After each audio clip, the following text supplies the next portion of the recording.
കുട്ടികൾ ആരും തന്നെ തമ്മിലൊന്നും പറയുന്നില്ല. അവരെല്ലാം ഏതാണ്ട് ഒരു ICU കിടക്കുന്നത് പോലെ വയറെല്ലാം കുത്തി ഇങ്ങനെ ഇരിക്കും. ICU ഉണ്ടാവില്ലേ, വയറെല്ലാം കുത്തി ഉണ്ടാകുന്ന കുറേ ആൾ കിടന്നിട്ട്, അതുപോലെ കുട്ടികളുടെ എല്ലാം ചെടിയിൽ വയറ് കുത്തിയിട്ട് അവരെല്ലാം ഈ മൊബൈലിൽ ഇങ്ങനെ കേട്ടുകൊണ്ടിരിക്കും, തമ്മിൽ കിട്ടുന്നില്ല. അപ്പൊ ഈ വണ്ടി വഴിക്കായപ്പോൾ എല്ലാ ഗ്രൂപ്പും ടീമായി. അപ്പൊ പല ടീമായി. കാഞ്ഞിരപ്പള്ളി പോണ്ടവർ ഒരു ടീം അല്ലേ, കൊട്ടാരക്കര പോണ്ടത് വേറെ ടീം, എല്ലാവരും ഒപ്പിട്ട് പരസ്പരം പരിചയപ്പെട്ടു. എന്നിട്ട് അവർക്ക് നമുക്കൊരു വണ്ടി വേണ്ടേ, അപ്പൊ ഷെയറിംഗ് ഉണ്ടായി. നമുക്കൊരു ജീപ്പ് വിളിക്കാം, എത്ര കാശാവും, അപ്പൊ നിങ്ങൾ ഇത്ര കാശ് എടുക്കുക, ഷെയറിംഗ് ഉണ്ടായി. കമ്മ്യൂണിക്കേഷൻ ഉണ്ടായില്ലേ, ആദ്യം കമ്മ്യൂണിക്കേഷൻ ഒരുമിച്ച് ചേർന്നു, കമ്മ്യൂണിക്കേഷൻ നടത്തി, ജീപ്പ് വിളിച്ച് ലക്ഷ്യബോധം ഉണ്ടായി, ഷെയറിംഗ് ഉണ്ടായി. ഇതാണ് ടീം. ടുഗദർ ഒത്തുചേർന്നാൽ എവരിബഡി അച്ചീവ് മോർ. ഒരുമിച്ചാൽ എല്ലാവർക്കും കൂടുതൽ നേട്ടം. അതാണ് ടീം. ഒരു ലീഡർഷിപ്പിന്റെ കരുത്ത്.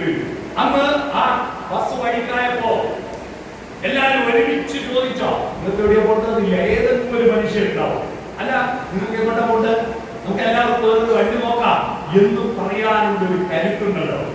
അല്ലാതെ എന്ത് ചെയ്യുന്നു, ഇന്നലെ ആനയുടെ മുന്നിൽപ്പെട്ട ഒരു സ്ത്രീയിലെ ഈ കൊല്ലങ്ങളുടെ ഏറ്റവും നല്ല ലീഡർ ആ സ്ത്രീയാണ്. ആ കുട്ടികളെ വലിച്ച സ്ത്രീയെയും വലിച്ചു പോയിട്ട് ആനക്കൂട്ടത്തിൽ പോയി നിന്നിട്ട് ആനക്കൂട്ടത്തിൽ പോയി കൊല്ലുന്നവരെ ഉറക്കമിളച്ച് കാത്തുനിന്ന സ്ത്രീയിലെ അതൊരു ലീഡർഷിപ്പ് ക്വാളിറ്റിയാണ്. എന്നാൽ ഇപ്പോ എന്തെങ്കിലും ഒരു സംഭവം നടക്കുമ്പോ നിലവിളിച്ചാൽ ആരെ കൊല്ലുമോ, അയ്യോ അത് നിലവിളിച്ചാൽ ആരെ സഹായിക്കാൻ വരുമോ?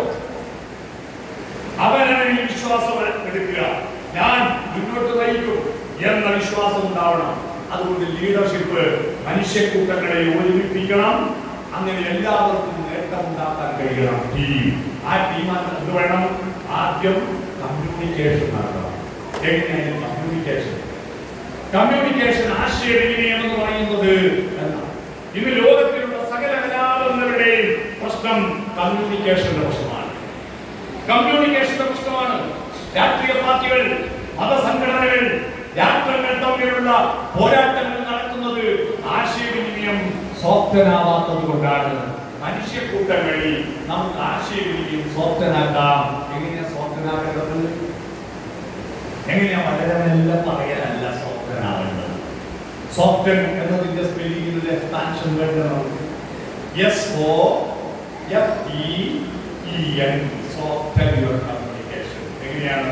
യെസ് എന്ന് പറയുന്നത് സ്മൈലിംഗ് എന്നതാണ്. ഒന്ന് പുഞ്ചിരിച്ചൂടെ? എന്തിനാണ് മസിൽ പിടിക്കുന്നത്? ഒക്ടോബർ 1 പ്രത്യേകത എവിടെയാണ്? ഒക്ടോബർ 1 പ്രത്യേകത ആരെന്ന് പറഞ്ഞാൽ ഒക്ടോബർ 1 പ്രത്യേകത എന്താ? ലോക ദിന ശരിയൊന്നുമല്ല. ഒക്ടോബർ 1 ലോക വയോജന ദിനമാണ്. വയോജന ദിനത്തിൽ എന്റെ നാട്ടിൽ നിന്ന് ഒരു മാഷ് വയോജനങ്ങളെ സ്നേഹിക്കണം, സഹായിക്കണം, പരിഹരിക്കണം എന്ന് ക്ലാസ് എടുക്കുമ്പോൾ സ്ഥിരമായ നമ്മളെല്ലാവരും പറയുന്ന ഒരു ക്ലീഷേ ഉദാഹരണമാണ്. എന്താണ്? പഴുത്ത പ്ലാവിലെ വീഴുമ്പോ പച്ചപ്ലാവിലെ ജീവിക്കും. പക്ഷെ പച്ചപ്ലാവിലെ ഓർക്കണം, നീ ഒരു കാലം പഴുത്ത് വീഴുമെന്ന് മാഷ് ക്ലാസ് പറഞ്ഞു കൊടുക്കും. അപ്പൊ ഒരു പയ്യൊരു സംശയം, പക്ഷെ ഒരു സംശയമാണ്, ഈ പഴുത്ത പ്ലാവിലെ വീഴുമ്പോ പച്ചപ്ലാവിലെ ചിരിക്കാതിരുന്ന പഴുക്കെടുക്കോ? പൊഴുക്കൂലേ? പിന്നെ ചിരിക്കുന്നില്ലേ? നല്ലത് മനസ്സിലായി? ചിരിക്കുക, കരയുക, വികാരം കൊള്ളുക, ഇത് മനുഷ്യൻ. നമ്മൾ പുഞ്ചിരിക്കോ? പൊട്ടിച്ചിരി വേണ്ട, അതില്ലെന്ന അംജദ് ഖലീഫാന്റെ ചിരിയാണ്, അല്ലെങ്കിൽ ബാലകൃഷ്ണ നായരുടെ ജോസ് പ്രകാശിന്റെ ചിരി വേണ്ട. ഒന്ന് പുഞ്ചിരിച്ചൂടെ? മനുഷ്യരും തമ്മിലൊന്ന് പുഞ്ചിരിച്ചൂടെ? സ്വന്തം മക്കള് ഒരു തമാശ പറഞ്ഞാൽ ചിരിക്കാതെ വിഴുങ്ങുന്ന രക്ഷിതാവാണ് നിങ്ങൾ. നിങ്ങളുടെ അഭ്യന്തരമായി ഒരു കൗൺസിലിംഗ് സെന്ററിൽ പോയിട്ട് അവിടെ ഉപദേശം സ്വീകരിക്കും. സ്വന്തം മക്കളിൽ നിന്ന് തമാശ പറഞ്ഞാൽ പോലും ചിരിക്കാതെ വിഴുങ്ങുന്ന രക്ഷിതാവ്. ഒന്ന് പുഞ്ചിരിക്കുക. പ്രസാദം വദനത്തിങ്കിൽ, കാരുണ്യം ദർശനത്തിലും, മാധുര്യം വാക്കിലും ചേരുന്ന മനുഷ്യന്മാരായി മാറുന്നു. Smile, open heart. നമ്മുടെ നേതൃത്വത്തിൽ തമ്മിലടിയും ഗ്രൂപ്പൊക്കെ ഉണ്ടാവാൻ കാരണം എന്താ? ഹൃദയം തുറന്നിട്ടൊന്നും പറയില്ല. ഹൃദയം തുറന്ന് വർത്തമാനം പറയുന്ന മനുഷ്യരെ എല്ലാവർക്കും ഇഷ്ടമാണ്. എന്നാൽ ഒരാളുടെ പ്രസംഗം നന്നാവുന്നത് എപ്പോഴാണ്? അയാൾ വലിയ വലിയ കാര്യങ്ങൾ പറയുമ്പോഴല്ല, അയാൾ ഹൃദയത്തോട് ജനങ്ങളുമായിട്ട് ഹൃദയത്തോട് സംവദിക്കുമ്പോഴാണ്. ഹൃദയം തുറന്ന് വർത്തമാനം പറയുമ്പോഴാണ് ജനങ്ങൾക്ക് അത് ഇഷ്ടപ്പെടുന്നത്. അതുകൊണ്ട് yes smile or open heart. ഹൃദയം തുറക്കുക. ഹൃദയം തുറക്കുമ്പോൾ എന്താ നിങ്ങൾ മനസ്സിലാക്കണം. ലീഡർഷിപ്പിലേക്ക് പോകുന്നവർ ശ്രദ്ധിക്കുക.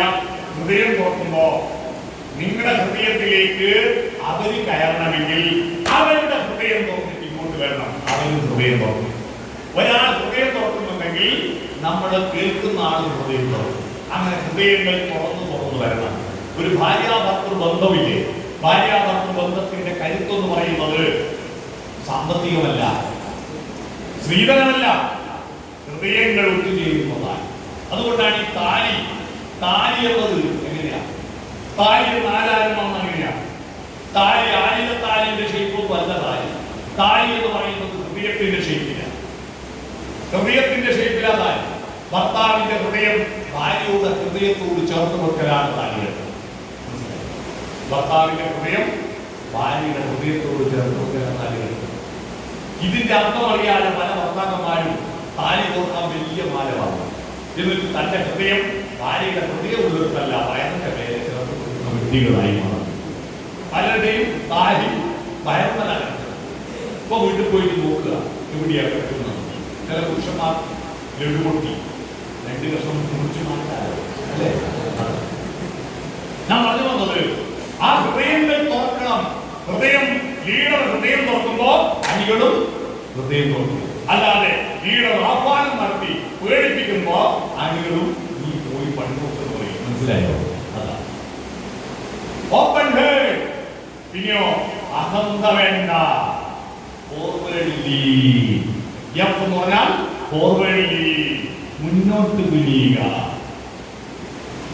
മരങ്ങൾ താഴുന്നു ഫലാഗമത്തിനാൽ പരം നമിക്കുന്നു നവാമ്പുവാൻ ധനം എന്നൊരു പഴങ്ങൾ വർദ്ധിക്കുമ്പോൾ വൃക്ഷക്കൊണ്ട് താഴോട്ട് താഴുകയല്ലേ ചെയ്യുന്നത്, അല്ലാതെ മേലോട്ട് അഹന്ത കാണിക്കുകയല്ലോ. ജലത്തിന്റെ ശേഖരം വർദ്ധിക്കുമ്പോൾ മേഘങ്ങൾ മേലോട്ട് വരികയല്ല, താഴോട്ട് താഴുകയാണ്. അതുകൊണ്ട് അറിവും സമ്പത്തും കൂടുമ്പോ എന്ന് വേണം തല കുനിക്കൂ. നിങ്ങളുടെ കുട്ടികളുടെ മുന്നിൽ ഒന്ന് കുനിയാൻ തയ്യാറാവുമോ നിങ്ങൾ? അല്ല, പരാതി കൊടുക്കാൻ പോലീസ് സ്റ്റേഷനിൽ പോയ എസ് ഐ പോലെ ഇങ്ങനെ നിങ്ങളൊരു കൊച്ചുമോള് വന്നു. നിങ്ങള് ഡിവൈഎസ്പിന്റെ വീട്ടിലെ കൊച്ചുമോള്. അപ്പൊ കൊച്ചുമോളെ എടുക്കണം. ഡിവൈഎസ്പി വിചാരിക്കുക ഞാൻ ഡിവൈഎസ്പിയാ, ഞാൻ കുനിയില്ല. നമ്മള് നമ്മൾ കുട്ടിയിലേക്ക് താഴാതെ കുട്ടി നമ്മളിലേക്ക് വരൂ. നമ്മൾ കുട്ടിയിലേക്ക് താഴുക, നമ്മുടെ അണികളിലേക്ക് താഴുക, നമ്മുടെ കൂട്ടത്തിലുള്ളവരിലേക്ക് താഴുക. അതാണ് ഗോസ്തിവേ. അവരുടെ കൂട്ടത്തിൽ ഒരാളുക. ചൂലും ചൂട്ടുന്നവരുടെ വ്യത്യാസം അറിയാവോ? രണ്ടും ഒരേ ഷേപ്പാണ്. ചൂട്ടറിയാവോ? ചൂട്ടും ടോർച്ചും തമ്മിലുള്ള വ്യത്യാസം അറിയാവോ? ആദ്യം പറയും. ചൂട്ടും ഓലച്ചൂട്ടറിയാവോ? ഓലച്ചൂട്ട് ഡെമോക്രാറ്റിക് പ്രകാശമാണ്. എന്നാൽ ടോർച്ച് എന്ന് പറയുന്നത് ഡിക്റ്റേറ്റർ പ്രകാശം. ഏത് പറഞ്ഞാൽ ടോർച്ച് കത്തിക്കുമ്പോ എന്നെ കാണില്ല, മുന്നിലിരിക്കുന്ന ആളെ മുഖത്തെ അടിക്കും. അല്ലേ? ആരായി ടോർച്ച് അടിക്കുന്ന ആളെന്ന് മനസ്സിലാവില്ല. എന്നാൽ ചൂട്ടിന്റെ പ്രത്യേകത നല്ലോണം കത്തിക്കുമ്പോ എന്നെയും കാണാൻ നീയും കാണാം. ഞാനും നീയും ഈക്വലായി. അല്ലേ? ആ ചൂട്ട് കുട്ടികൾക്കറിയില്ല. ആ ചൂട്ടും ചൂലെന്ന് പറയുന്നത് ഒരു വൈകി പോകുന്ന ചൂല് കണ്ട അസ്ഥിരമാണെന്ന് ഒരു സങ്കല്പം. ആ ചൂല് കെട്ടുന്നത് ചൂലിന്റെ കണ്ണി കൊണ്ടല്ല, പുറത്തൊരു കണ്ണി കൊണ്ടാണ്. ചൂട്ട് കെട്ടുന്നത് കൂട്ടത്തിലൊരു കണ്ണി കൊണ്ടാണ്. അത് കൂട്ടി ഒരുമിപ്പിച്ച് നിർത്തുകയും ചെയ്യും, ഒന്നിച്ച് നിർത്തി കത്തുകയും ചെയ്യും. ചൂട്ടിന്റെ കണ്ണി, ആ ചൂട്ടിന്റെ കണ്ണി ആയിരിക്കണം ലീഡർ. തന്റെ കൂട്ടത്തിലുള്ളവരെ ഒരുമിപ്പിച്ച് നിർത്തുകയും കൂടെ നിന്ന് കത്തുകയും ചെയ്യണം. അതാണ് ഗോസ്തിവേ.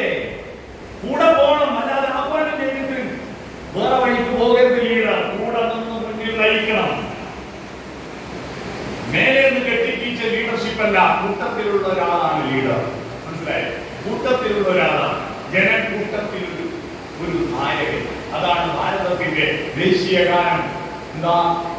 ജനഗണമന അധിനായക ജയ ഹേ